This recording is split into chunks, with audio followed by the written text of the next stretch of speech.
for geography, we have the Caribbean. So I just put this little shark, I just glued it onto this popsicle stick so it'll be easier for you guys to see where I'm pointing. But I'm just going to give my students these little sharks to move around the map. So I'm going to point, we got to use our world map. So out of your foundations guide, this is on page 173 if you wanted to make copies for your class. And this little inset is just the zoomed in version of that area on our map. And so we have these Caribbean countries and islands. So first we have Cuba, which is our blue one. And then we have Jamaica, the little red island, Haiti and Dominican Republic, which share an island, and then Puerto Rico. So I will point out to them that most of these are Spanish speaking. Jamaica is not really Spanish speaking, and that in Haiti they speak French Creole. So I will ask them, why do you think most of these are Spanish speaking countries? And so we'll see if they can remember our Treaty of Tordesillas that had everything to the west belonging to Spain. And, you know, maybe that has something to do with the languages they're speaking. I'm going to ask them just some questions like, which two countries share an island? Haiti and the Dominican Republic. Which one is the largest of these? Cuba. Which one is the closest to America? Which one's the closest to America? And then which state is it closest to? So you can see the tip of Florida right here. So if they look over here, they may see and they may recognize that as Florida. And then we're just gonna island hop with our shark around the countries, and there's two different songs that I will share with you. I'm gonna use the tune that Cece Happy Mom has. It's to the tune of La Cucaracha. So it goes Cuba, Jamaica, then there's Haiti, Dominican Republic, Puerto Rico, to the east, oh, islands of Caribbean, cha-cha-cha. So the other really cute song is from Cece, Happy Learning. Actually, I think it's just called Happy Learning, yeah. I'll link her video too. But she does it to the tune of Kokomo from the Beach Boys, and it's really cute too. It goes, Cuba, Jamaica, Haiti, Dominican Republic, and then there's Puerto Rico. So either one of those are cute, and they're pretty easy to learn. I just think the La Cucaracha might be a little bit easier for me to remember, but whatever, they're both super cute, and I'll link both those videos for you. So for math, we have the 15s this week. So I have a couple of these little poppers. I just have different ones lying around. And so I'm going to have as many as I can find. I think I have 3. And I'll just set them on the floor, and I'll have 3 students go in front of them. And then while we chant, they'll just, whatever pattern they want, they'll just pop. And then they'll all take turns where they'll get to, use one of the poppers. And then if they're not, like if it's not their turn and they're waiting, I'm gonna have a few of these sheets printed out. So they're gonna follow along, and they're gonna need to touch the numbers as we say them. So they can touch on the number wheel here, or there's a list of the skip counting down here, or they can go through the multiplication table and just, chant or sing that last number as we go through them. So that's it for math. Some will be doing these, some will be doing this, and they'll just take turns until everybody does it. And this printout is an Etsy find. I'll link it for you either in the comments or in my little description. But it is amazing. It has everything for this cycle, has amazing coloring pages for history, science, math, and then there's another page where they can write out their English, Latin, and timeline cards. So I will link that for you though. It's a great resource. All right, for history, I'm going to bring in this black line master map. And it has everything colored in. So it's the same map that's in your foundations guide. So if your community does not have these colored filled in maps, or it has all the names of everything on them, just look in your foundations guide. I believe it's page 174, unless this is from an old edition. But it'll be like in that section with your cycle, it'll have a colored map like this. So you could just use that out of your foundations guide. I just have this bigger one. I think someone gave this to me whose kids had outgrown CC. So gotta love those hand-me-down gifts. So, okay, what I'm going to do with this is I'm going to show them, okay, in the history sentence, it's Henry the VIII of England. So I'll point to England and say, you know, Henry the VIII of England when we go through the song. We got France, Spain, Russia, and Prussia. So for Prussia, I'm just going to outline it on here. Hold on, let me do it really fast. Okay, I roughly drew an outline of Prussia here.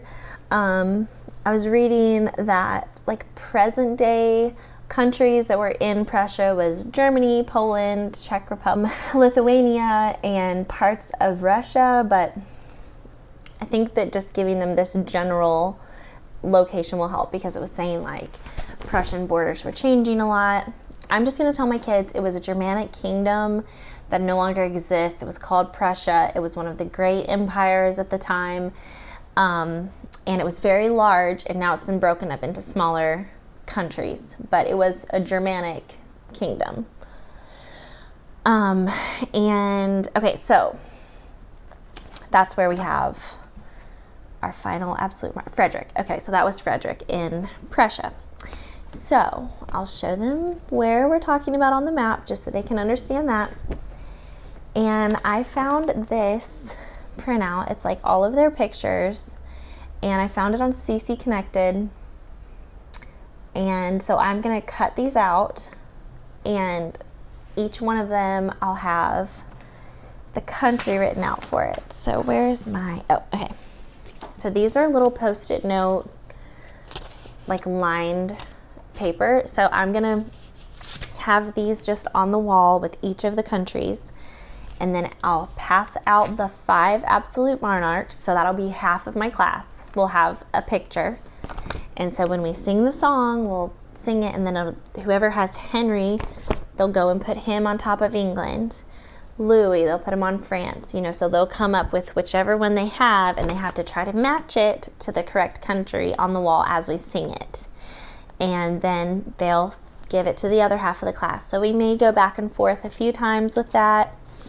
And then, so that's the activity we're going to do. That's as much as I'm going to do in class.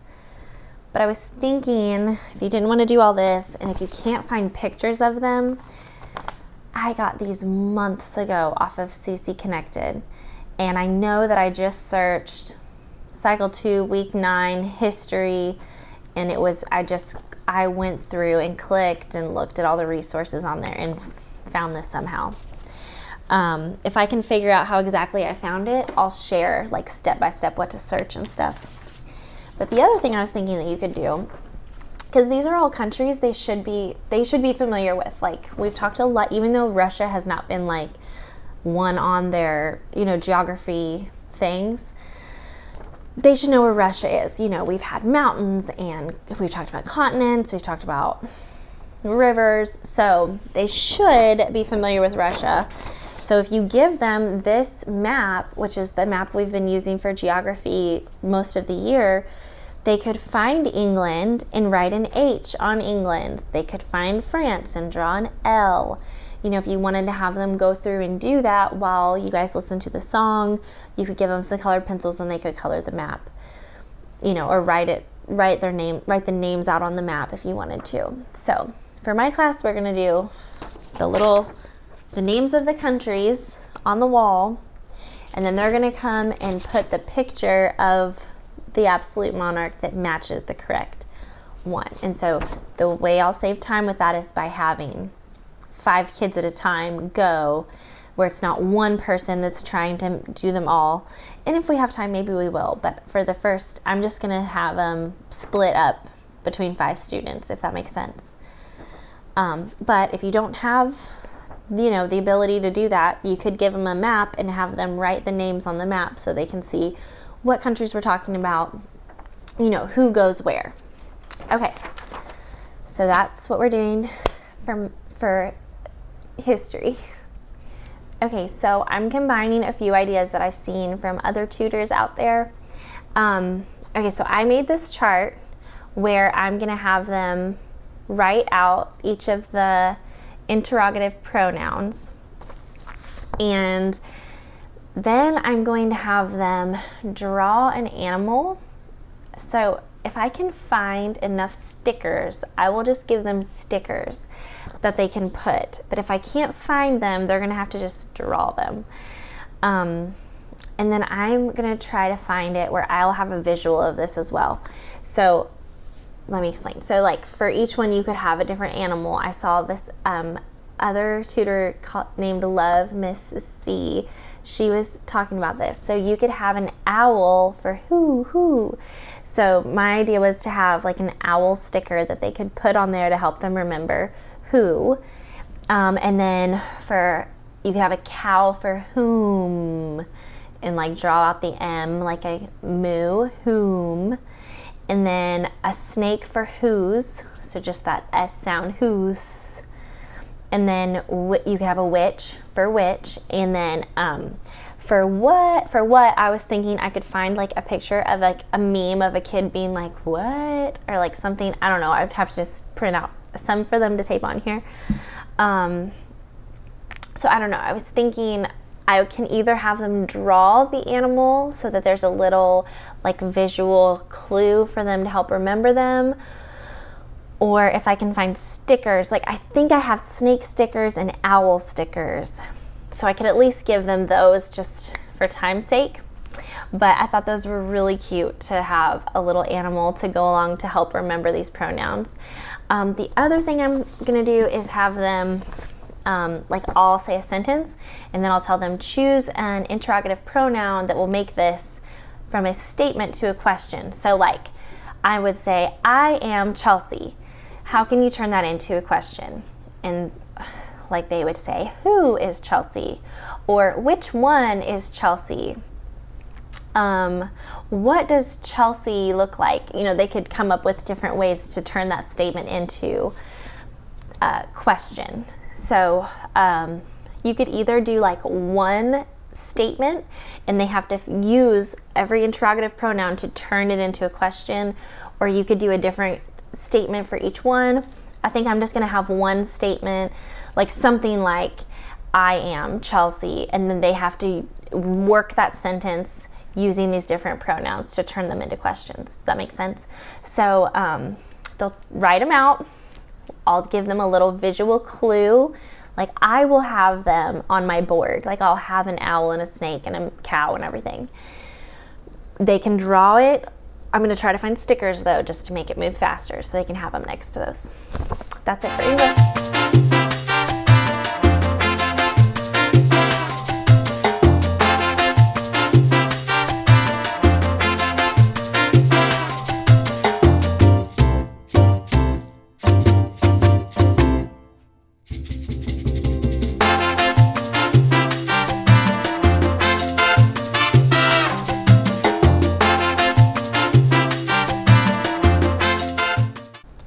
Okay, so for Latin, we have a new set of endings, and it's the pluperfect tense. So I have two different visuals you can use. One of them I found is a rocket ship. So you could have the rocket ship, and the idea behind this is that, it's kind of a stretch, your rocket is being launched through the air, like arum is your first ending. So the rocket launches through the air to Pluto. So pluperfect, launch your rocket through the air to get perfectly to planet Pluto. So that one's cute. A rocket's I like the visual of a rocket. You might not put Pluto together with a rocket. So that's one idea. The other idea is to have a perfectly blue sky, like perfectly, like blue perfect sky. And the idea with that one is when you have a day with a perfectly blue sky, the air is perfect, like Aram. So you have two things kind of with air. So you could have even just like a person like blowing out air or whatever, and you could do that like with air, but the pluperfect part is kind of where we're having to stretch this a little bit. So you could do a pluperfect sky, a blue perfect sky, or you could do a rocket that's perfectly launched through the air to reach Pluto. Okay, so that's the idea with that one. And since this is the first week of introducing it, we're just gonna sing it, and I'll point to them, and maybe I'll let them take turns pointing to the board for the pluperfect endings. All right, for science, I am going to have them do a coloring sheet. So this printout has all of the parts of the sun on it. So we'll start by pointing to them as we sing. Like I'll probably color one and then I'll point to it while we sing, and then I'll give them one and they can color it or just point to it while we sing. They may not want to color. They may just want to point. So, but I think it's helpful for them to look at a sun, look at an image of it, and see what we're talking about with the different layers. So that's all I'm doing for science. We will listen to a song and look at this picture of the sun and point to the parts, and they can color it, and I will just have a certain amount of time that they have to color, which will just be while we're singing and chanting. And I may do like a show me tell me, where I ask them like, okay, so and so, show me where is the core, or where's the sunspot, point to that. So that's it for science.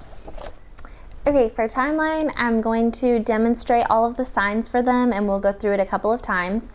And this is a really fun, jazzy part of the song, so most of them will know this section pretty well. But we'll go through it with the signs a few times, and then I will stick different timeline cards on their backs, like I'll tape them on backs. And then, so I have 10 kids in my class, so if everybody shows up, there'll be 2 kids that do not have cards on their back, right? At least there'll be 1 or 2 that don't have cards. So they will have to arrange people in the right order. They'll try to arrange them in the order based on what's on their back. And so then maybe we can go through that a few different times, where they have to try to arrange themselves in the right order, where I switch the cards around on different backs. So to go through the motions, we start with 500 AD. So you just start with 500, and then you go to a C for 100, so 500 AD, and then Byzantine Emperor Justinian. So you're going to sign a B, and then our same sign that we use for king and what we've used for Messiah, we're going to do an E for emperor. So you have your thumb, and then you have your fingertips just resting on your thumb. So Byzantine Emperor Justinian, a J, and then Benedict and monasticism. So do another B for Benedict, and then monasticism for the monks. When you look what they wear, they've got those long black robes on, where they've got the rope with the beads dangling down, and they wear a hood. So the sign for monasticism is just flipping your hood up. So Benedict and monasticism. And Muhammad founds Islam. So do an M. So this is the one I kept messing up the other week. I was doing an A. But an M, you tuck your thumb under 3 fingers, and then you have 3 humps, like a cursive M. So Muhammad founds Islam, and because they pray so many times throughout the day in Islam, you have your flat hand, and then you have these 2 fingers kind of like that, like 2 knees that are kneeling in prayer. So Muhammad founds Islam. Zonjan early Ghana and Africa. So you're just gonna this whole time do trade. And they were known for their gold trading. So, okay, do trading, and then there's drumming in the song, so they can just kind of fake drum. Franks defeat Muslims at the Battle of Tours. So the same sign we've been using for defeat is just your arm, and then you're forcing someone to submission. So Franks defeat Muslims, that same sign that we used for Islam. defeat Muslims at the Battle of Tours. And then our sign for war, they should be familiar with this sign. We've been using it throughout our cycle, throughout all the cycles actually, because the timeline's the same all the time. Okay, then Golden Age of Islam, sign gold, so that's where we touch, like we have a golden earring in our ear, and then we go to a Y, like yellow, there's yellow in our ear. This is how you sign, so we'll do gold, and then again, a person kneeling for Islam. So Golden Age of Islam, ooh, and then Vikings, raid, and trade. So you do a Viking, raid, and trade. So V for Viking, raid, like you're taking something, and trade. That's it.